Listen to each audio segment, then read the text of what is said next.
En manchette aujourd'hui, place au premier festival Berthier Rythme.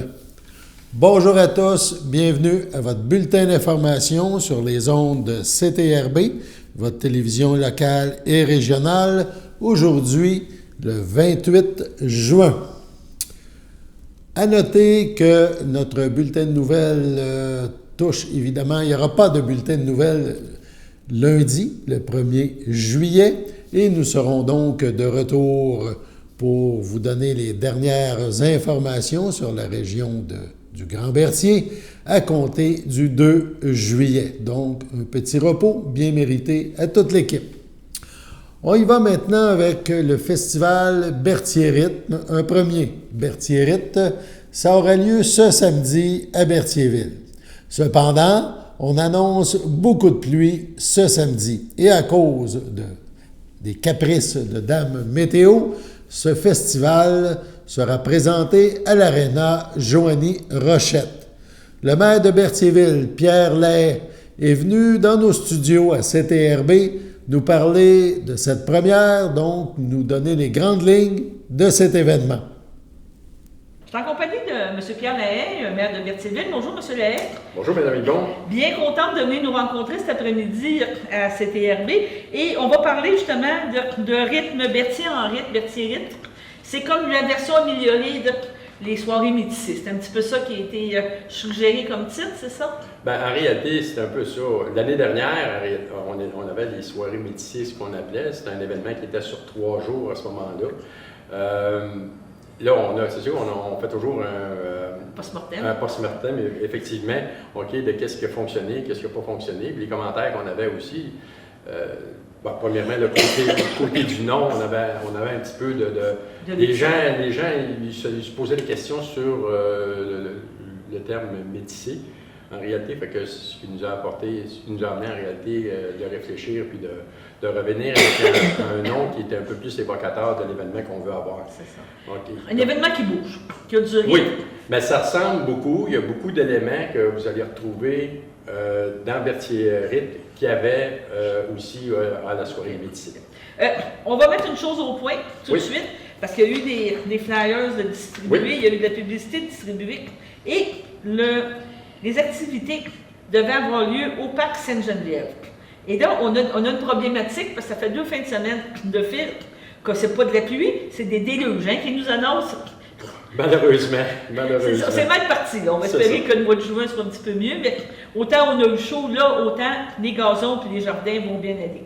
Il y a une bonne nouvelle à tout. Oui, c'est ça, il faut le faire comme ça. C'est ça. Mais aujourd'hui, ce matin, vous m'avez mentionné que en bon français, vous verrez, c'est un 10 cents, c'est un 5 cents, c'est un 25 cents, on peut choisir. Oui, c'est ça, exactement. Rendu vendredi matin, je ne sais pas, c'est 10 cents. On va prendre le 10 cents. On va prendre le 10 cents. Parce que là, il y avait une grosse réunion ce matin avec la direction générale, avec tout le monde. Absolument. Qu'est-ce qu'on fait? Oui, c'est ça? Parce qu'en réalité, l'événement devait avoir lieu au parc Sainte-Geneviève, comme ça avait été annoncé. Puis là, comme vous dites, suite à la température qu'on a, qui est difficile, la décision a été prise en réalité qu'on déplace l'événement à l'Aréna. OK. Un endroit sec. Oui. Ça sert encore à quelque chose, l'Aréna. Oui, plus que jamais. Plus que jamais, on va mettre ça comme ça. Oui. Et donc, la programmation va être la même, mais à partir de la même heure, à partir de 4-5 heures samedi, c'est bien ça? En réalité, c'est à partir de 13 heures. On commence à avoir des événements. OK. Il y a des foires alimentaires, je ne sais pas si... On est ici, là. On a les foires alimentaires, Exactement. interculturelles. On va pouvoir goûter à plein de choses. C'est des gens de la place? C'est des organismes? Comment ça a fonctionné? En réalité, si on regarde par rapport à l'événement qu'on avait l'an dernier, c'était un peu le même format. On sait qu'on a quand même plusieurs travailleurs étrangers des communautés de différentes nationalités. Puis en réalité, ça va être comme l'année passée, il va y avoir des kiosques, de dégustation. C'était bien apprécié. Oui, les gens, j'avais eu des très bons commentaires là-dessus. Puis en même temps, ce que je trouve, c'est que c'est un élément rassembleur. Oui. Mais ça crée des liens. Oui. C'est ton voisin, tu n'as jamais. Tu sais, je veux dire, c'est pas méchamment, mais je veux dire, il reste dans la maison à côté, dans le bloc à côté, tu sens des affaires, puis tu te demandes si c'est bon, si c'est pas bon. Là, tu vas pouvoir le goûter, tu vas pouvoir savoir qu'est-ce qu'il fait à manger. Il y a peut-être ils ont des belles techniques, ils ont des beaux produits là, à présenter. Il y a des belles découvertes à faire, c'est au niveau alimentaire. Puis là, dans l'après-midi aussi, on voit qu'il va y avoir un peu comme l'année dernière, la musique un peu plus... on pourrait dire différentes ethnique. On va dire le mot ethnique, exactement. On ne va pas mettre ça péjoratif, mais des différentes sortes de musique. C'est ça, exactement. Les food trucks vont être encore là si on veut manger. On a goûté, mais si on a encore faim. Oui, il va y avoir justement un food truck aussi. OK, fait que ça, on va vous indiquer en réalité l'endroit où aller. Ça devrait être, l'entrée devrait être un peu comme le Cowboy Fest avait été fait. OK, là, oui. L'année dernière, à cette année-là, quand ça avait été fait, l'entrée était par en arrière. Par en arrière, par la grosse porte de garage. Oui, parce que de toute façon, les indications, OK, vont clairement indiquer là, comment... Ça doit travailler ça travaille dans les bureaux aujourd'hui, hein? Pas obligé de prendre congé à 2 heures l'après-midi. Envoie, il faut régler ça pour donner. Je peux vous garantir que, en tout cas, les cols blancs, puis tout ça, où il y a des heures, c'est sûr qu'au niveau de la direction, des fois, les heures sont plus longues. Ça peut être un petit peu plus long. Ouais. Après ça, on parle d'une zone familiale. Ils vont avoir encore des jeux, des attraits pour les jeunes encore là à l'intérieur. On m'a dit qu'on gardait cet aspect-là. Après ça, performance de danse, c'est des jeunes, je crois, ici, hein, des écoles de danse, de polyvalentes et des écoles de danse qui vont faire des présentations. Oui, effectivement. C'est ça. Pas de patinage. On avait essayé, mais là... Bien, sur le ciment, ça va être dur. Ça va être dur. Parce qu'on avait essayé au mois de février aussi de faire présenter des jeunes du club de patin, mais la glace était molle. Ça va pas bien dans les activités, si on se rappelle. Oui, c'est ça. C'était pas mal beau, au mois de février, c'est sûr que ça avait été. Oui, effectivement. Je ne vais pas vous rappeler des mauvais souvenirs, mais c'est des événements. Et après ça, des ateliers interactifs, donc autrement dit, les gens vont pouvoir essayer des percussions, des choses comme l'an passé. Oui. On me disait qu'on gardait ces événements-là. C'est sûr qu'il y a des ajustements qui sont faits, là. OK, mais en gros, on gardait ces événements. Puis, par la suite, on a des spectacles qui vont commencer. J'imagine qu'il va y avoir une scène, on va tous s'installer, on va regarder ça. Allez-y. Si vous me permettez, par exemple, en même temps, juste pour ne pas l'oublier, OK, j'invite les gens, très, très important d'emmener leur chaise. OK, ça, c'est extrêmement important. Ils n'auront pas accès. On n'aura pas de chaise en réalité. Non, mais il veut dire des estrades. Est-ce qu'on peut avoir quelque chose? Je pose la question. Là, écoutez, c'est une très bonne question. OK, c'est pour moi qui a vu étant donné que c'est vraiment du dernier minute, là. OK, comment la scène va être disposée, à quel endroit. On m'a juste dit que ça... Apportez votre chaise. De dire aux gens qui apportent leur chaise. Pendant pas de chance, apportez-les. Si on n'a pas besoin, on la remettra dans l'auto. C'est ça, exactement. Ça peut toujours être pratique. On parle de spectacle. Vous avez William Mailleux, qui est un artiste émergent. Ça, c'est des choix que vous avez faits. Vous avez vu des vidéos, vous avez vu des choses? Écoutez, en réalité, le contrat qui a été donné comme la même compagnie en réalité que l'année passée, là, c'est la même personne qui animait. D'ailleurs, il était très bon, il animait là, vraiment. Oui. Fait que lui, il a des contacts en réalité. Oui, il y a des contacts. Lui, il est habitué au niveau de l'organisation d'événements. Comme ça. Fait que donc, lui, il a suggéré des artistes émergents. Puis c'est toujours intéressant parce que des fois, on fait des très, très belles découvertes. Oui, c'est absolument raison. C'est très, très, très intéressant. Oui, un spectacle de percussion, on parle de jib, on parle du jam encore avec Morgan et tout. Et King Medrose, on pourrait dire que... Lui, il est connu, c'est un nom connu. Il est déjà venu ici dans le coin, puis tout ça. Comme que ça fait quand même votre artiste vedette en une première partie importante avec Kim. Ben c'est ça. C'est un artiste invité. Je crois qu'il va, à ma connaissance, ça va être un petit peu un match avec Dave Morgan. OK. Puis Léonie Gray, ben c'est un artiste vraiment qui commence à être connu. OK, donc ça aussi, je pense que ça va être un style musical. C'est ça fait quand même une belle grosse journée. Quelqu'un qui vient s'installer va pouvoir manger, déguster, danser, puis écouter.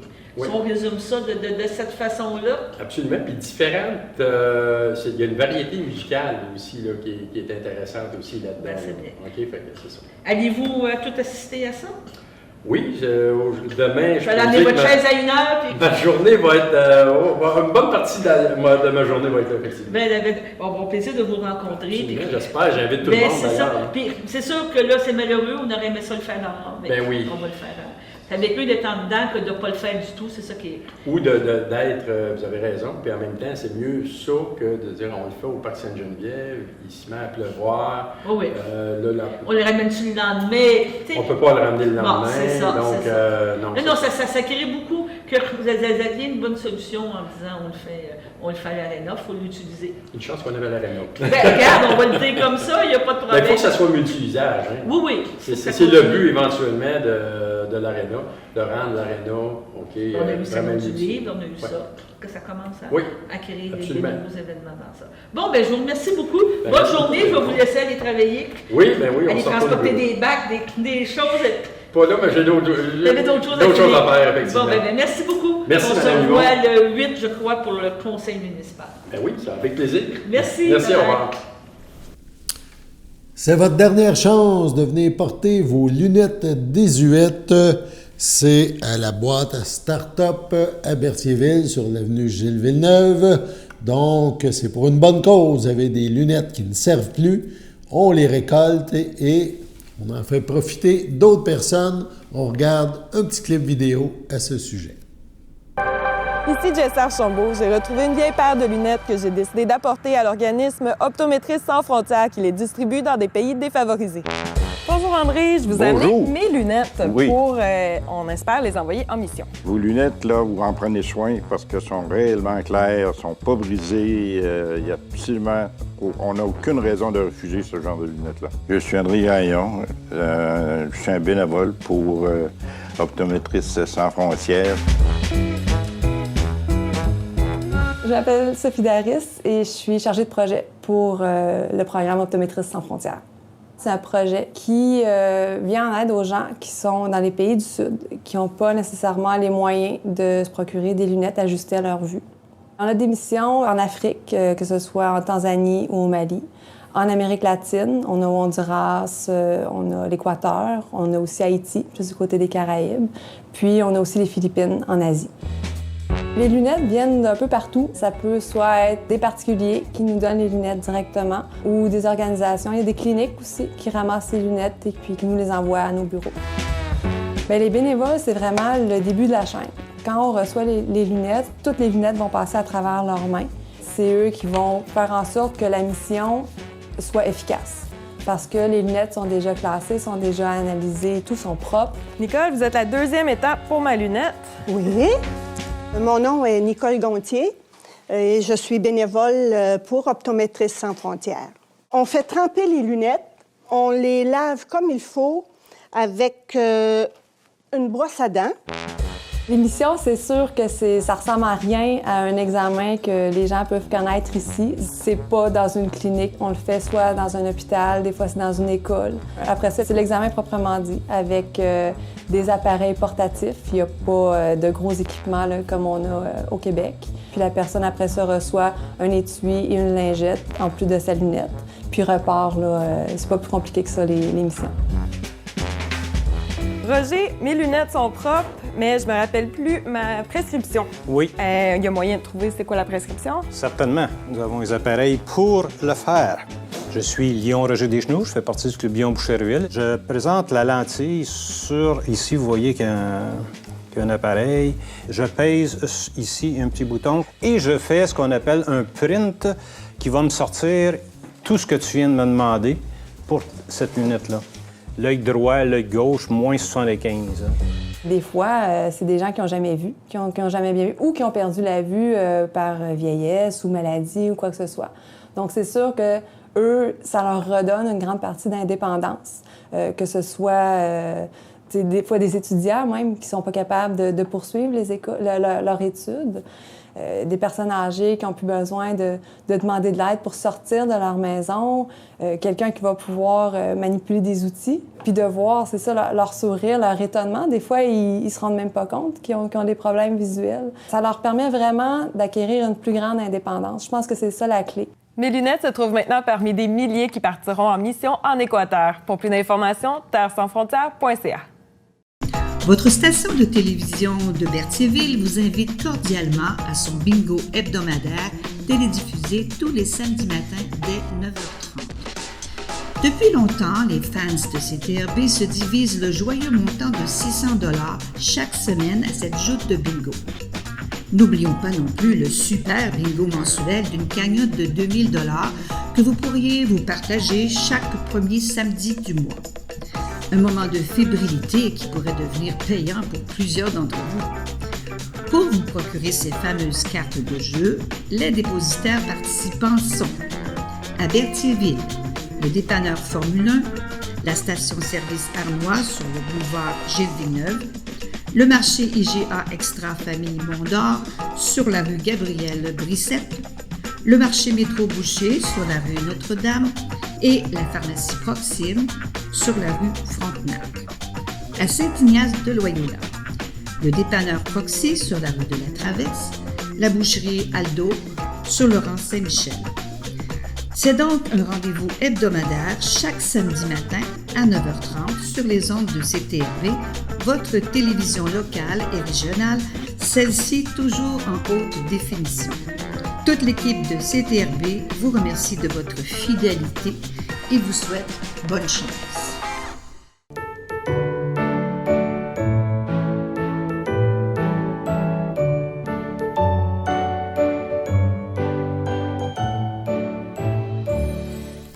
Les anniversaires pour aujourd'hui et ce week-end. La FADOC de l'île du Port, ce 28 juin.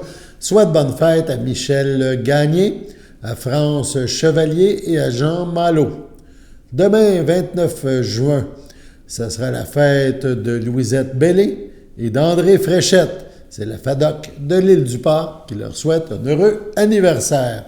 Finalement, dimanche 30 juin, Diane Michaud, François Julien, et Martine Aubuchon célébreront leur anniversaire. La FADOC de l'île du Port leur souhaite bonne fête. Aussi, le 1er juillet, on n'a pas d'anniversaire dans notre grand livre, mais si c'est votre anniversaire aujourd'hui ou ce week-end et même lors de la fête du Canada, eh bien, toute l'équipe de CTRB se joint à moi et vous souhaite bonne fête. À l'approche des déménagements, la direction de la santé publique du CI3S de Lanaudière, le Centre intégré de santé et de services sociaux, vous invite à prendre des précautions pour éviter la propagation des punaises de lit. Les punaises de lit peuvent se faufiler dans des espaces aussi étroits que l'épaisseur d'une carte bancaire. Elles peuvent causer des lésions qui ressemblent à des piqûres de moustiques et souvent des démangeaisons. Pour être en mesure de reconnaître les punaises de lit et leurs œufs, on vous invite à aller sur Internet. Il y a plusieurs, évidemment, sites qui en parlent. Vous pouvez aller sur le site du CI3S de Lanaudière, notamment. Si vous engagez une firme de déménageurs, informez-vous des mesures qui seront prises pour éviter que des punaises de lit restent cachées dans les couvertures ou le camion. Si vous louez un camion, inspectez-le avant, passez l'aspirateur ou le balai avec soin avant d'y entrer vos articles. Assurez-vous que le camion et le matériel de déménagement, incluant les couvertures, soient exempts de punaises. Fermez les boîtes de carton de manière étanche en bouchant les trous et les fissures avec du gros ruban adhésif. Gardez vos vêtements, votre literie, vos objets dans des contenants ou des sacs étanches, jusqu'à ce que vous soyez certain que le nouveau logis est exempt de punaises. Inspectez soigneusement votre nouveau logis en portant une attention particulière aux chambres. À l'aide d'une lampe de poche, vérifiez les fissures, les plinthes, les moulures. Les tapis et les moquettes sont également d'excellentes cachettes pour les punaises de lit.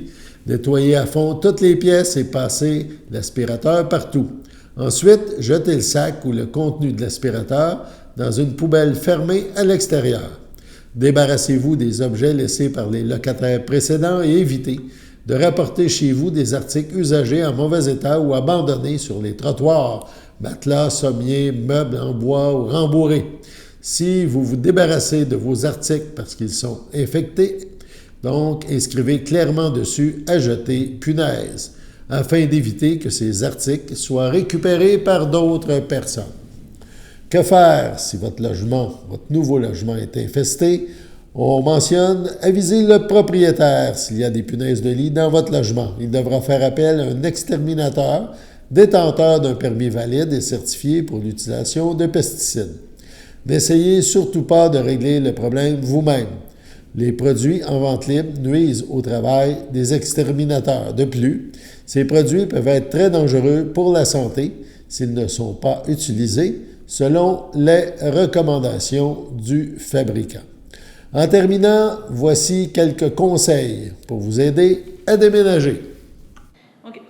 Je suis en compagnie de NJ, notre nouvelle technicienne, journaliste à CTRB. Et en fin de semaine, c'est la fin de semaine des déménagements. Donc, NJ, tu as fait des petites recherches pour savoir qu'est-ce qu'il ne faut pas oublier quand on fait des déménagements. Peux-tu nous en parler un petit peu de c'est quoi les conseils qu'on pourrait donner aux gens pour faire un bon déménagement, pour faire ça de la bonne façon? Bien, déjà, il faut bien planifier le jour de déménagement. Rassembler aussi du matériel nécessaire. Puis prendre toutes les boîtes que vous pouvez trouver. Le temps d'empaqueter, il faut vraiment tout empaqueter, puis tout ça. Il faut se préparer, puis tout ça. Avoir le matériel, on parle de tape, de crayon. D'étiquettes aussi. D'étiquettes, c'est important d'identifier, c'est ça, hein, où on s'en va. Parce que j'imagine que tu ne veux pas qu'un exemple où tu déménagerais, que toute ta chambre se retrouve dans le salon, que tu sais, là, que ça, c'est important là, de faire toutes ces choses-là. Essayer de faire ça tout seul, c'est de l'ouvrage. Hein, déménager, c'est quoi les conseils qu'ils nous donnent? Bien, on pourrait demander de l'aide aux membres de famille, à des amis aussi. Une bonne pizza, d'habitude, ça peut aider. Ça peut aider à faire ça. Puis là, qu'est-ce qu'on fait avec les chats, les chiens, les enfants? Parce que c'est le fun de déménager, mais si tu as un enfant jeune à côté de toi, ça peut être un petit peu accaparant. C'est ça, on peut prévoir des personnes de confiance pour garder les enfants et les animaux pendant le déménagement. Parce que si tu penses à un chat, si le chat tombe dans une boîte, puis il passe dans une boîte, c'est pas très, très agréable. Qu'au lieu de chercher le chat à la fin du déménagement, il est rendu où? Mais s'il est avec les enfants, avec quelqu'un, bien, il n'a pas vécu le stress aussi. Mais le chat, je parle de chien aussi, ou d'autres sortes d'animaux, puis tout ça. Là, j'ai des choses fragiles. Il y a toujours des choses qu'on trouve plus importantes, puis qu'on ne veut pas qu'ils se brisent, puis tout ça. C'est quoi les conseils qu'on a sur ça? On pourrait faire une liste des éléments fragiles, et aussi planifier les choses qui soient, préférablement transportées en voiture. Par toi-même, c'est bien ça. Là. Pas arriver, pas le confier aux déménageurs ou à n'importe qui, les surveiller autrement dit. Parce que ça, on a toujours des petites choses qu'on a plus à cœur. Après ça, il y a un truc aussi qu'on a trouvé sur Internet que tu m'as montré et que je trouvais bien le fun. C'est avoir une espèce de boîte première nuit. Ça veut dire quoi? Que tu prévois des choses pour quand tu vas aller te coucher dans ton nouvel appartement pour ne pas chercher. Peux-tu nous en parler un petit peu? Bien, des affaires pour tes draps, un matelas, des oreillers, plein d'affaires. Une serviette, des barbouillettes, à la limite du linge pour le lendemain, brosse à cheveux. Pâte dentifrice, t'es d'accord? Produit de nettoyage, là, pour que tu peux. Puis ça, c'est ta boîte que tu amènes encore avec toi. C'est toi qui déménage, là, tu sais qu'est-ce qu'elle a. Puis là, après ça, on parlait aussi de faire des changements d'adresse, c'est ça, hein? Aviser des gens. Ça, c'est important aussi, là, de faire ces choses-là. Hein? Oui. Pourquoi? Parce que sinon, tu ne devrais pas recevoir du courrier ou des affaires. Pas recevoir le courrier. Donc, tu te penserais-tu prêt à faire un déménagement suite à ce que tu as lu aujourd'hui? Tu te sentirais-tu en sécurité? Ça t'a, un peu, oui. C'est ça, que ça t'a aidé un petit peu pour donner des conseils. Bon, ben, je te remercie, Angie, puis on reparlera d'autres choses la semaine prochaine. C'est bon.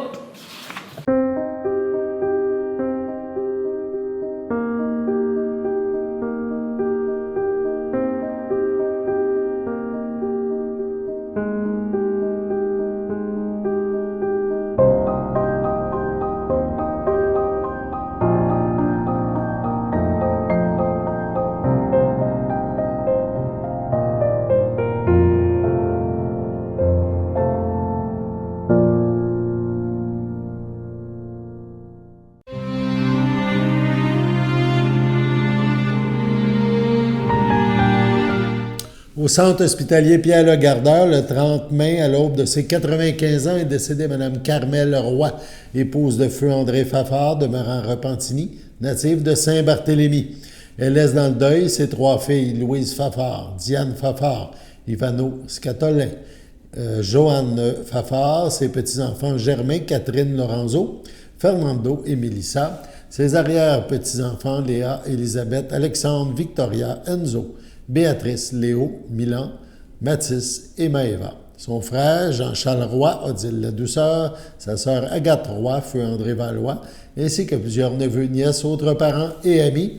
La famille vous accueillera samedi 29 juin, 11h, au complexe funéraire Thériault, rue Notre-Dame, à Berthierville. Suivra une liturgie de la parole à la chapelle du complexe à 14h. À son domicile, le 24 juin, à 93 ans, est décédée Mme Thérèse Champagne, épouse de feu Cyril Carpentier, demeurant à Berthierville. L'ayant précédé sa fille Nancy Soulière, elle laisse dans le deuil ses enfants Ginette Carpentier, Richard Lacourcière, Denise Carpentier, René Tessier, Pauline Carpentier, Rosaire Fafard, Clément Carpentier, Joanne Leduc, ses petits-enfants, Patsy Lacourcière, Sylvain Bertillon, Marie-Ève Lacourcière, Marc-André Rondeau, Marc Soulière, Mélissa Aubry, Mélanie Soulière, Patrick Drainville, Julie Fafard, Martin Doucet, Dany Fafard, Nancy Gaboury, ses 11 arrière-petits-enfants, ses 2 arrière-petits-enfants, et ainsi que plusieurs neveux, nièces, autres parents et amis. La famille vous accueillera vendredi 5 juillet dès 13h au complexe funéraire F. Thériault, 741 Notre-Dame à Berthierville. Suivra un hommage à la chapelle du complexe à 14h30. Madame Thérèse Champagne-Carpentier sera inhumée au cimetière de Berthierville le même jour. Sur ce, passons à la météo.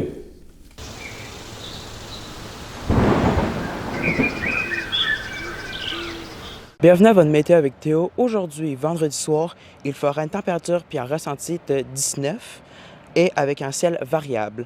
Vendredi nuit, il y aura un ciel plutôt nuageux ainsi qu'une température de 15 et un ressenti de 14. Samedi matin, il fera nuageux avec des averses ainsi qu'une température de 17 et un ressenti de 16. Samedi après-midi, il fera de la pluie avec une température de 22 ainsi qu'un ressenti de 25 avec 10 à 15 mm de pluie. Samedi soir, il fera de la pluie avec une température de 20 et un ressenti de 22 avec 10 mm de pluie. Samedi nuit, il y aura de la pluie avec des orages dispersés ainsi qu'une température de 20 et un ressenti de 23 avec 1 à 3 mm de pluie. Dimanche matin, il y aura possibilité d'orage ainsi qu'une température de 22 avec un ressenti de 27 avec 5 mm de pluie. Dimanche après-midi, il y aura possibilité d'orage avec une température de 24 avec un ressenti de 30 avec des risques de 1 à 3 mm de pluie. Dimanche soir, il y aura risque d'averse avec une température de 19 avec un ressenti de 20 avec 1 mm de pluie. Et finalement, dimanche nuit, il y aura une température de 14 avec un ressenti de 13 avec des passages nuageux. C'était tout pour votre météo.